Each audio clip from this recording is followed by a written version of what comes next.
and best. It was a year with a lot of money from Media Visa, bumps and hills, all the sweat and tears, sleepless nights, pero me hobby proud de mi class, pues sobre cada de bozo a sentar, na estudo pues bozo a make it, e não tanto fácil, pero me hobby proud de mi class ku a make it happen.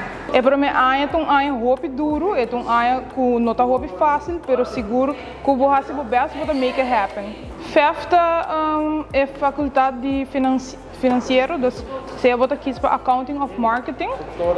É faculty que tá mais richting business, economia, que vou estudar, mas nem bisa acaba para accounting of bij richting mais big marketing. Een goed begin is het halve weg. En dat hebben jullie gedaan. Jullie hebben een goede start gemaakt. En dan neem je even de tijd en wees dankbaar. Emocionante, nós começamos candidato bastante grande, pero na final não há algum sim, pero manema explica acaba, é nota ano fácil, é para mim ano de universidade é onde não mais duro, porque você vai tur tipo de vac junto, aunque com abo no que se of não, toch você tem que fazer vac aí, então pensei é mais moeilijk e mais difícil para algum muito comportar nota bom de marketing, tinta me roda drive administratie, dus é hobby challenging. A cerimônia foi organizada por 3 comitês, que está Lixian Dijkhoff, Jurin Henriquez e minha pessoa, Charlisa Coleman.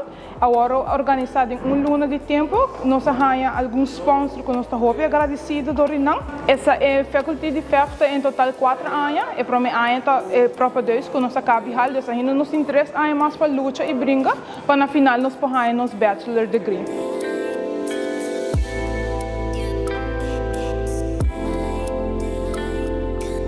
Nós que agradecemos ao ministro Xiomara Maduro por apresentar a AUE como special guest para nós e a dar bonita speech na nosso estudante, nós estamos muito agradecidos na SEI e também nós que agradecemos ao docente que é uma tour de banda para a AUE estudante que está aqui dentro e hal no diploma a make it happen e também me quero dizer que eu estou muito orgulhoso de um estudante também que a dar de minha tour para aportar a AUE aqui.